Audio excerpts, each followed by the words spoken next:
Welcome to addiction classes. कैसे हैं आप सब? चलिए अब हम ये मॉडर्न हिस्ट्री का थर्ड पार्ट पढ़ेंगे। ठीक है, तो ये थर्ड पार्ट में जो कि सेकेंड चैप्टर को हम देख रहे थे। ठीक है, यहाँ पर हम आज बात करेंगे कि किस तरह से कंपनी की चील भरी निगाहें जो थी वो अब रियासतों पर लगी हुई थी कि बंगाल को तो उन्होंने हथिया ही लिया था, अब कंपनी जो थी किस तरह से बाकी की जगहों को हथियाना चाहती थी, किस तरह से और साम्राज्य को अपने अधिकार में करना चाहती थी, वो सारी चीज़ें हम यहाँ पर आज देखेंगे। तो देखिए, कंपनी ने जो है 1757 से लेकर 1857 पूरे 100 साल के बीच जो है वो बहुत सारी रियासतों को अपने अंडर में कर लिया था। 1757 में प्लासी का युद्ध हुआ था, ठीक है, और 1857 में क्रांति हुई थी। अब ये क्रांति के पीछे के कारण भी यहीं पर छुपे हुए हैं।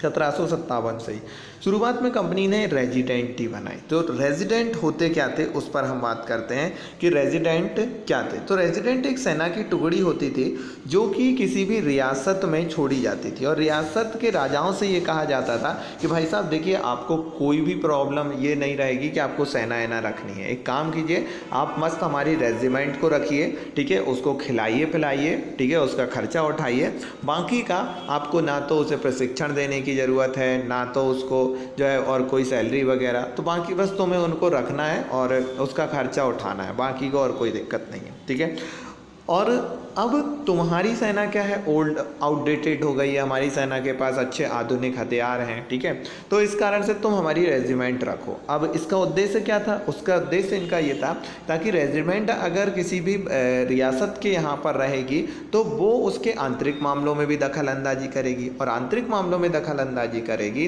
कि किसको राजा बनाना है, किसको ये जॉब देना है, किसको नहीं देना है, ठीक है, जिससे कि अंग्रेज़ों की पावर बढ़ेगी।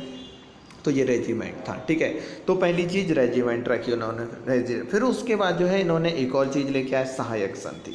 अब सहायक संधि क्या था कि भैया सहायक संधि में ये था कि अगर कोई भी व्यक्ति सहायक संधि को स्वीकार कर लेता है, यानी कि अब हम तुम्हारे सहायक हो गए, अब हम तुम्हारे हेल्पर हो गए, ठीक है, और अब तुम पर कोई भी आक्रमण करेगा तो ये माना जाएगा कि ये आक्रमण तुम पर नहीं, ईस्ट इंडिया कंपनी पर आक्रमण है और तुम्हारी तरफ से हम लड़ेंगे। कुछ लोगों को ये ऑफर अच्छा लगा, कुछ लोगों को अंग्रेज़ों की चाल समझ में आई इसमें। ठीक है, तो जिन्हें अच्छा लगा उन्होंने इसको स्वीकार कर लिया, और स्वीकार करने के बाद जो है इन्होंने वह सहायक संधि लगा दी। ठीक है, अवध जो था, अवध में सहायक संधि लगाई गई, हैदराबाद में सहायक संधि लगाई गई। ये ऐसे लोग थे जिन्होंने सहायक संधि को बड़ी खुशी से जो है वो स्वीकार कर लिया था। ठीक है, तो बेले जली ने जो है वो ये सारी चीज़ें चालू करी थी, सहायक संधि। अब इसमें कुछ ही दिनों बाद जो है वो चीज़ें समझ में आने लगी थी कि भैया ये सहायक संधि में जो सहायक सेना है ये ठीक ठाक नहीं है, ठीक है, ये इनके आंतरिक मामलों में बहुत ज़्यादा दखल अंदाजी कर रही है, और इससे राजा की जो स्वतंत्रता है, राजा की जो फ्रीडम है, उसके जो निर्णय लेने की जो क्षमता है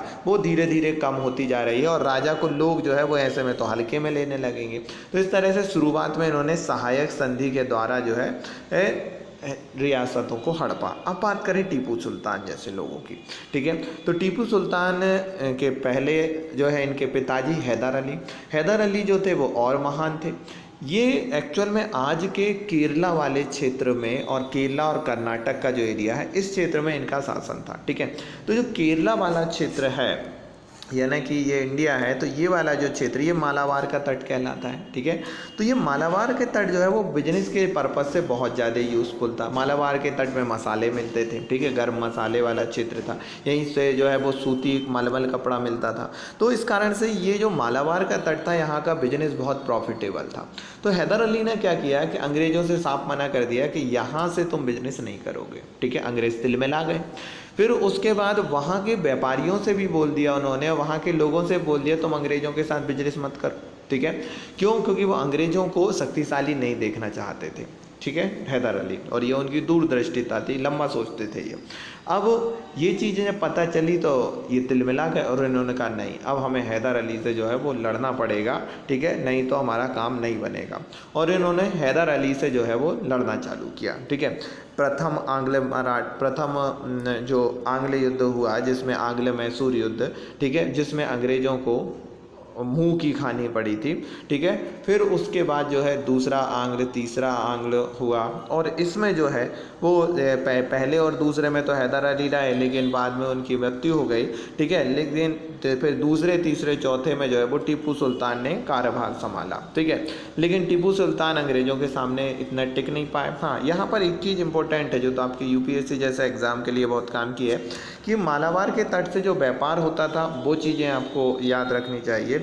यहाँ से काली मिर्चों और इलायची खरीदती थी, जिसका बहुत ज़्यादा डिमांड होती थी। काली मिर्च के तो तुर्की इतने दीवाने थे कि वो इस क्षेत्र में अपना एकाधिकार बनाना चाहते थे। तो काली मिर्च, ठीक है, चंदन, काली मिर्च, इलायची, ये चीज़ें जो थी वो अच्छी खासी होती थी। इन्होंने कह दिया भारतीय सौदागरों से कि अंग्रेज़ों को कोई चीज़ नहीं बेचोगे। ठीक है, तो फिर उसके बाद अंग्रेज़ों को लगने लगा था कि अब हमको यहाँ पर कुछ ना कुछ करना पड़ेगा, इसलिए इन्होंने युद्ध छेड़ा। ठीक है, उसके बाद टीपू सुल्तान ने अपनी सेना को फ्रांसीसियों से प्रशिक्षित कराया और टेक्नोलॉजी पर बहुत ज़्यादा ध्यान दिया था। टीपू सुल्तान की ये बात बहुत इंपॉर्टेंट है। लेकिन जो है टीपू सुल्तान अंग्रेज़ों के सामने शुरुआत में इन्होंने बहुत दमखम से लड़ा, लेकिन बाद में इतने दमखम से नहीं लड़ पाए, और इसके कारण से टीपू सुल्तान को अंग्रेज़ों के साथ श्रीरंगपट्टनम की संधि करनी पड़ी। ये श्रीरंगपट्टनम का ही दृश्य है जिसमें टीपू सुल्तान जो है अपने बच्चों को यहाँ पर छोड़ के जा रहा है। ये एक्चुअल में अंग्रेज़ों द्वारा बनाया गया चित्र है, जिसमें वो बताना चाह रहे हैं कि देखो हम कितने शक्तिशाली हैं कि किसी भी राजा को अपने बच्चों को गिरवी रखने के लिए मजबूर कर दिया हमने। ठीक है, तो ये अंग्रेज़ों द्वारा बनाए गए चित्र हैं। इसमें हम जितना ज़्यादा इंटरेस्ट लेंगे उतनी ज़्यादा चीज़ें पता लगेंगी। फिर उसके बाद श्रीरंगपट्टनम की संधि हुई थी, इसी समय का ये पूरा दृश्य है। लेकिन बाद में जो है वो टीपू सुल्तान को अंग्रेज़ों ने मार दिया, और उसके बाद जो मैसूर में जो पुराना वाडियार राजवंश था उसके हाथों में सत्ता दे दी और वहाँ सहायक संधि लगा दी। क्यों ये ऐसा किया? ऐसा इसलिए किया ताकि उस पर भी नियंत्रण रहे, कि ऐसा ना हो कि वाडियार वंश के शासक अपने आप को शक्तिशाली बनाना चाहें, तो इसलिए उन्होंने वहाँ पर भी सहायक संधि लगा दी। ठीक है, यहाँ पर तुम्हें ये याद रखना है कि जो 4 युद्ध हुए थे टीपू सुल्तान मैसूर और अंग्रेज़ों के बीच, तो वो याद रखना है। ठीक है, 67, 69, 80, 84, 90, 92 और 1990। ठीक है, 17, 99। तो इस तरह के जो है वो अलग अलग युद्ध हुए, और जिसमें कि 4 युद्ध में से आखिरी युद्ध में टीपू सुल्तान जो है पूरी तरह से हार गया।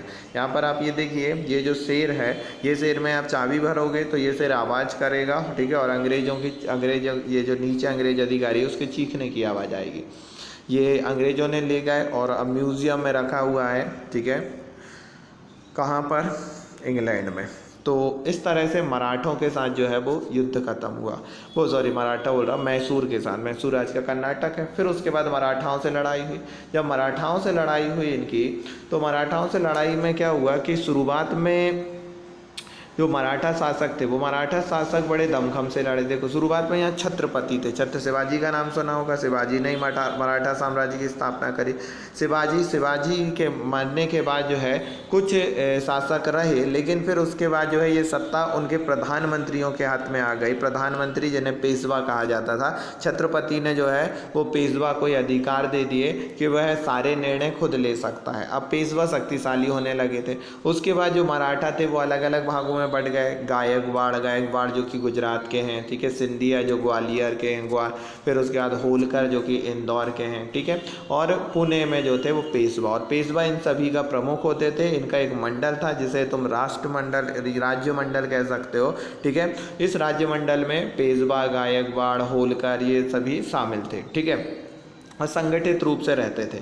शुरुआत में जो है कुछ शक्तिशाली योद्धा रहे, जैसे नाना फडणवीस की बात करें, महादजी सिंधिया, तो ये ऐसे लोग थे जिन्होंने यूनिटी को बनाए रखा। ठीक है, और कुछ युद्धों में तो ऐसा हुआ कि अंग्रेज़ों को जो है वो घुटने टेकने पड़े। पहले युद्ध में जो है वो अंग्रेज़ों को ना तो हार मिली ना तो जीत मिली, और संधि हो गई सालवाई की संधि, और सालवाई की संधि में जो है सारी चीज़ें मैनेज हो गई। ठीक है, लेकिन अब ये जो इन्होंने देखा कि देखो यहाँ पर ये पहला जो युद्ध हुआ था, सालवाई की संधि हुई थी 1782, और 1782 के समय आप देखें तो मैसूर का द्वितीय युद्ध भी चल रहा था। जब मैसूर का द्वितीय युद्ध चल रहा था तो अंग्रेज़ों ने कहा हमें 2 मोर्चों पर पर एक साथ नहीं लड़ना चाहिए, इसलिए जो है इन्होंने कहा कि ये अभी मराठा को साइड में करो, इनसे संधि करो, अभी पहले मैसूर देखते हैं, मैसूर से निपटते सुलझते हैं, फिर आएंगे। अगर आप मैसूर की यहाँ पर डेट देखें तो मैसूर की जो आखिरी डेट थी वो थी 1799। अगर 1799 की बात करें और यहाँ पर युद्ध कब हुआ 1803 में, यानी कि जब अंग्रेज़ों ने मैसूर से पूरी तरह से निपट सुलझ लिया, फिर उसी के बाद जो है वो किधर आए, फिर उसी के बाद ये मराठाओं पर आक्रमण किया इन्होंने।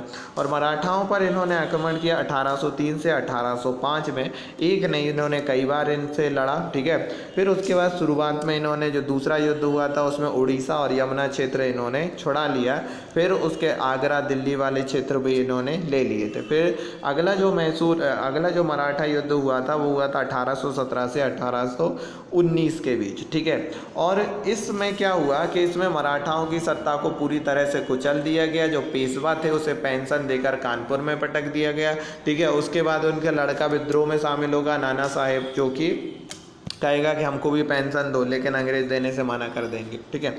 फिर उसके बाद अंग्रेज़ जो थे जब इतने पावरफुल हो गए थे कि अंग्रेज़ों ने ये कह दिया था कि भैया हम जो है वो सर्वोच्च हैं, सबसे ऊपर हम हैं, लेकिन सब ऐसा मानने के लिए तैयार नहीं होते हैं कि तुमने बोल दिया तो सब कुछ। ये कौन ने कहा था? लॉर्ड हेस्टिंग ने। लॉर्ड हेस्टिंग ने कहा कि सबसे सुप्रीम जो है हम हैं और सबको अपनी हमारी बात सुननी पड़ेगी, ठीक है। लेकिन सब ने सुनने से मना कर दिया। कुछ लोग ऐसे थे जिन्होंने विद्रोह किया, जिनमें एक नाम आता है चेन्नम्मा का। चेन्नम्मा जो कि एक कित्तूर जिले की, कित्तूर जो कर्नाटक में है, छोटे से राज्य की रानी थी, जो इनको पता था कि अंग्रेज़ों से जीत नहीं पाएंगे, लेकिन फिर भी इन्होंने बहादुरी दिखाई, और बहादुरी दिखाने के बाद इन्होंने युद्ध लड़ा और युद्ध में जो है ये मारी गई।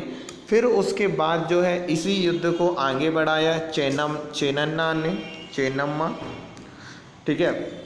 तो रानी चेन्नम्मा का जो युद्ध था वो चेन्नम्मा का युद्ध वहाँ के गरीब चौकीदार रायन्ना ने आगे बढ़ाया। और रायन्ना ने जब युद्ध आगे बढ़ाया तो जो आसपास के लोग थे, जो गांव के लोग थे, उन्होंने भी इसको सपोर्ट किया और इनके फॉलोअर्स बहुत ज़्यादा बढ़ने लगे। और फॉलोअर्स ज़्यादा बढ़ने के कारण इन्होंने अंग्रेज़ों को बहुत परेशान भी किया, उनके दस्तावेज जला दिए, शिविरों में घुस गए, ठीक है। लेकिन आखिरी में जो है ये पकड़े गए और रायन्ना जो है पकड़े गए और 1830 में जो है वो इनको फांसी पर चढ़ा दिया गया, ठीक है।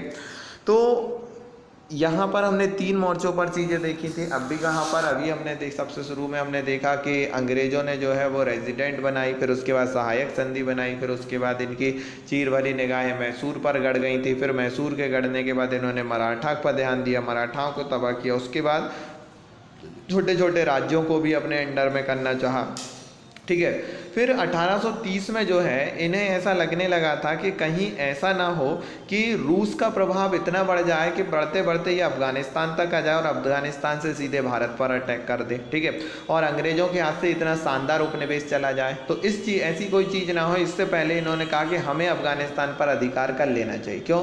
क्योंकि अफ़गानिस्तान में जो है वो हिंदुकुश पर्वतमाला है और वहाँ पर जिसका अधिकार है उसके साथ जो उसको एक बहुत बड़ा सपोर्ट मिल जाता है।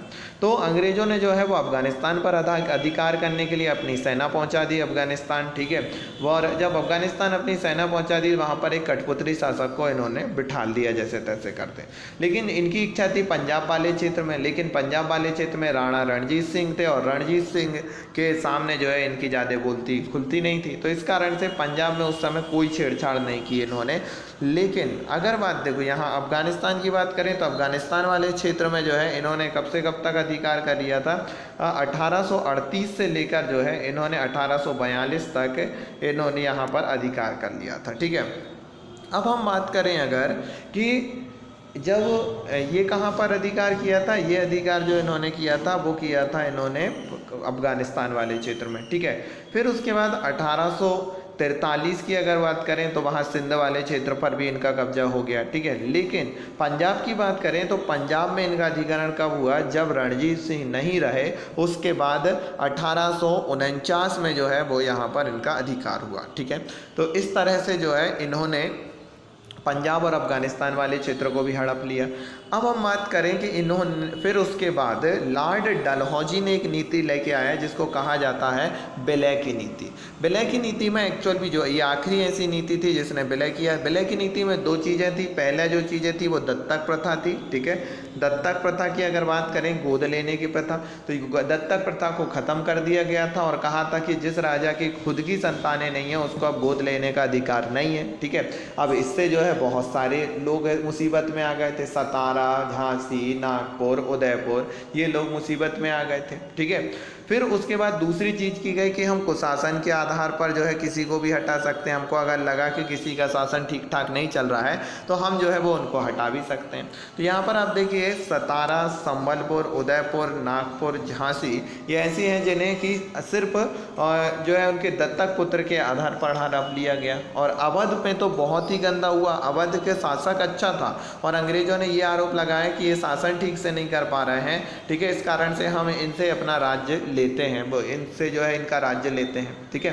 तो इस तरह से इन्होंने कहाँ पर इन्होंने जो है आपका पंजाब वाले क्षेत्र में भी, वो आपका अफ़गानिस्तान वाले क्षेत्र में भी अधिकार कर लिया, ठीक है। फिर उसके बाद इन्होंने पंजाब वाले क्षेत्र में भी अधिकार कर लिया। फिर सहायक दत्तक पुत्र के आधार पर सतारा, संबलपुर, उदयपुर, नागपुर, झांसी वाले क्षेत्र में अधिकार कर लिया। और फिर उसके बाद कुशासन के आधार पर 1857 में इन्होंने क्या किया, 1857 में इन्होंने जो है वो 1856 में जो है इन्होंने एक्चुअल में अवध का भी अधिग्रहण कर लिया कुशासन के आधार पर। और इस आधार पर जो है वहाँ की जनता बौखला गई और उन्होंने कहा यार ये तो बहुत ज़्यादा अत्याचार है, ऐसा तो नहीं होना था, ठीक है। यहाँ पर आप ये चित्र देखिए बड़े इत्मीनान से कि ये किस तरह से जो है ये 1857 का चित्र, 1757 का चित्र है और ये जो है वो कब का है, 1857 का। तो इस समय में जो है आप देखें कितने बड़े बदलाव हुए हैं, ठीक है। किस तरह से ये जो पीला क्षेत्र दिख रहा है ये वाला, कि ये बंगाल वाला क्षेत्र और यहाँ पर अंग्रेज़ों का अधिकार है। ये पीला क्षेत्र बढ़ता जाएगा, अंग्रेज़ों का अधिकार क्षेत्र भी बढ़ता जाएगा। तो अंग्रेज़ों ने किस तरह से अपना साम्राज्य फैलाया वो आप देख सकते हैं यहाँ पर, ठीक है। ये पूरा है 1857 के समय का, ये 1840 का है, ठीक है। तो ये थी अंग्रेज़ों की कहानी कि किस तरह से उन्होंने भारतीयों को, वो भारतीय राज्यों को हड़पा, ठीक है। एक बार यहाँ पर मैं थोड़ा एक बार और रिपीट कर देता हूँ।